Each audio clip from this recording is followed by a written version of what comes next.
ભારતીય જળસીમા નજીક પાકિસ્તાની બોટ દ્વારા ફેંકી દેવાયેલ 1800 કરોડની કિંમતનું ડ્રગ્સ ગુજરાત એટીએસ અને કોસ્ટગાર્ડ દ્વારા સંયુક્ત ઓપરેશન દરમિયાન ઝડપી લેવાયું છે. ડ્રગ્સનો જથ્થો પોરબંદર લાવી સુરક્ષા એજન્સીઓએ વધુ તપાસ હાથ ધરી છે.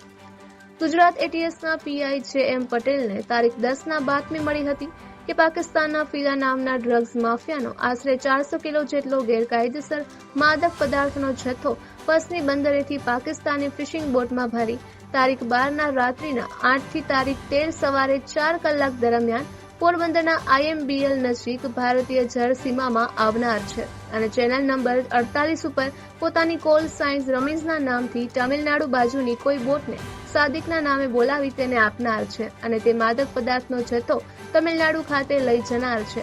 બાતમીને એટીએસના તથા કોસ્ટગાર્ડના ઉચ્ચ અધિકારીઓએ તુરંત જ ગંભીરતા લઈ ઓપરેશનની તૈયારી કરી હતી અને એટીએસ તેમજ કોસ્ટગાર્ડના અધિકારીઓ પોરબંદરથી 190 કિલોમીટર દૂર દરિયામાં ભારતીય જળસીમામાં બાતમીવાળી જગ્યાએ પહોંચી વોચમાં રહ્યા હતા. તે દરમિયાન આઈએમબીએલ નજીક આ બાતમીવાળી બોટ દેખાતા તેને કોસ્ટગાર્ડની શિપ દ્વારા પકડવા જતા આ બોટ પર રહેલ શખ્સોએ બ્લુ રંગના ડ્રમ્સ દરિયામાં ફેંકી દીધા હતા અને ઝડપથી આઈએમબીએલ તરફ આગળ વધવા લાગતા કોસ્ટગાર્ડ દ્વારા આ પાકિસ્તાની બોટનો પીછો કરવામાં આવ્યો હતો, પરંતુ બોટ આઈએમબીએલ ઓળંગી નાસી ગઈ હતી. આથી કોસ્ટગાર્ડ દ્વારા ફેંકી દેવાયેલ ડ્રગ્સના જથ્થાને શોધવા માટે તાત્કાલિક તેની બોટને તૈનાત કરી હતી અને તેના દ્વારા દરિયામાં ફેંકી દેવાયેલો માલ એકત્રિત કરવાની કામગીરી હાથ ધરવામાં આવી હતી. સુરક્ષા એજન્સીઓએ દરિયામાં ફેંકી દેવાયેલ ડ્રગ્સ રિકવર કરી તેની સાથે તપાસ કરતા તેમાં 311 પેકેટમાં આશરે 311 કિલો માદક પદાર્થ કે જેની અંદાજિત આંતરરાષ્ટ્રીય બજાર કિંમત રૂપિયા 1800 કરોડ છે તે મળી આવ્યો હતો. ડ્રગ્સ માફિયાઓએ ડ્રગ્સનો જથ્થો ઘુસાડવા તરકીબ અજમાવી હતી, જેમાં પ્લાસ્ટિકના ડ્રમના તળિયા કાઢી તેમાં ડ્રગ્સના પેકેટ ભરવામાં આવ્યા હતા, જેથી દૂરથી જોતા પ્લાસ્ટિકના ડ્રમ હોય તેવું જ લાગે અને અંદર કરોડોની કિંમતનું ડ્રગ્સ હોય તે નજરે ચડે નહીં.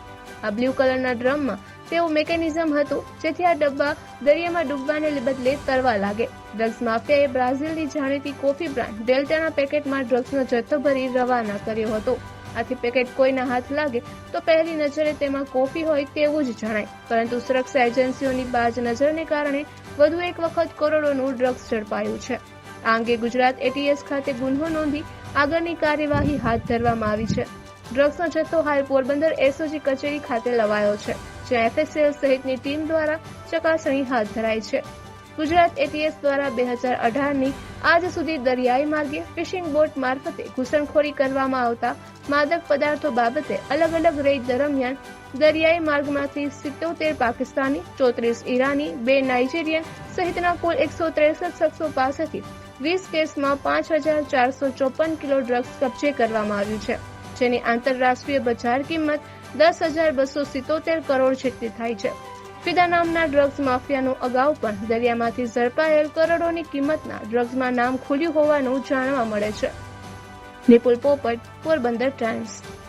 આપને બધાને જે રીતે ખબર છે કે ભારત સરકાર અને ગુજરાત સરકાર ડ્રગ્સ વિરુદ્ધ હાર્શ એક્શન લેવામાં આવે એ રીતની નીતિ અપનાવેલી છે અને નો ડ્રગ્સની પોલિસી અપનાવેલી છે. આ સંદર્ભમાં ગુજરાત એટીએસ જુદી જુદી એજન્સીઓ સાથે મળીને લાસ્ટ ઘણા બધા વર્ષોથી ઘણા મોટા મોટા ઓપરેશન્સ કર્યા છે. આ જ સિક્વન્સમાં અમે કન્ટિન્યુઅસ પ્રયાસરત છીએ. રિસેન્ટના કેસની અંદર એટીએસના પોલીસ ઇન્સ્પેક્ટર જે.એમ. પટેલને લાસ્ટ 10 તારીખે એક બાતમી મળી હતી કે પાકિસ્તાનનો રહેવાસી ફિદા નામનો એક જે સ્મગલર છે એ સ્મગલર દ્વારા લગભગ 400 કેજી ડ્રગ્સની હેરફેર પોરબંદરની સામે આઈએમબીએલની અંદર થવાની છે. આ જે હેરફેર છે આ બોટ લેવાવાળી બોટ એક તમિલનાડુથી આવનાર છે અને જે ડ્રગ્સનો જથ્થો છે એ નીચે તમિલનાડુ લઈ જવાના છે. આ ઇન્ફોર્મેશનની ગ્રેવિટી જોતા અમે આ ઇન્ફોર્મેશન અહીંયા પ્રોસેસ કરી આ ઇન્ફોર્મેશન ઇન્ડિયન કોસ્ટગાર્ડ જોડે શેર કરવામાં આવેલી અને કોસ્ટગાર્ડ જોડે મળીને એક જોઈન્ટ ઓપરેશન અમે પૂરો પાડ પાડ્યો. બાતમીવાળી જગ્યાએ પર જ્યારે અમે પહોંચ્યા તો એ જગ્યા ઉપર કોસ્ટગાર્ડના શિપના રાડાર ઉપર એક બોટ દેખાણી.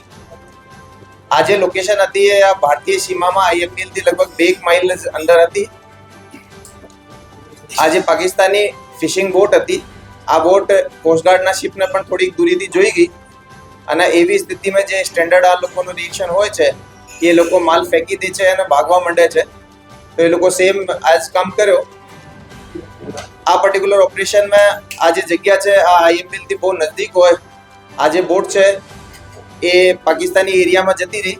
કોસ્ટગાર્ડ દ્વારા બહુ જ ચોકસાઈથી બહુ સ્પીડથી આનો પીછો પણ કરવામાં આવેલો, પરંતુ આ પાકિસ્તાની હદ સીમામાં જતી રહેવા પછી એને પકડવાનો મુશ્કેલ થયો. આ દરમિયાન જે એ લોકોએ માલ જે હતો એ બ્લુ કલરના જે પ્લાસ્ટિકના ડબ્બા હોય છે મોટા, આ ડબ્બાની અંદર સંથાડીને રાખેલો હતો અને એને એ લોકોએ ફેંકી દીધા હતા. એ જે બ્લુ કલરના ડબ્બાની મિકેનિઝમ આ રીતે કરી હતી કે એક સાઈડનો એ લોકો જે ઢક્કન છે થોડું કાપીને એમાં મેટલની વાયર્સથી એને સી દે છે તાકી આ ફ્લોટ કરે, ડૂબે નહીં, અને રિકવર કરવાનો હોય તો એ લોકો પણ ફરીથી રિકવર કરી શકે. આ બોટ ભાગ્યા પછી કોસ્ટગાર્ડ દ્વારા એ જે મટીરિયલ છે એ રિકવર કરવામાં આવેલો અને લગભગ 311 પેકેટ્સ રિકવર કરવામાં આવેલા.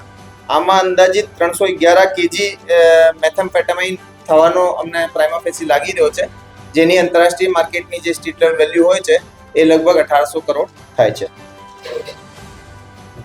આ સાથે સાથે એક એક્સ્ટ્રા ફેક્ટ આ બતાવવા માંગુ છું કે લાસ્ટ 2018 થી આપણે જમીનમાં કન્ટેનર મારફતે અને દરિયાઈ માર્ગથી ફિશિંગ બોટ્સ મારફતે જેટલા પણ કેસીસ કર્યા છે, આ કેસમાં ફક્ત જે દરિયાઈ માર્ગે, કારણ કે આ જે કેસ છે એ પણ ફિશિંગ બોટ મારફતે આવતો હતો, તો એને એક આંકડો આપવા માંગુ છું કે અમે આ દરમિયાન લગભગ 20 કેસીસ કર્યા છે, જેમાં લગભગ 5454 kg જુદા જુદા ડ્રગ્સનો સીઝર કર્યો છે, જેની કિંમત 10,277 કરોડ રૂપિયા થાય છે.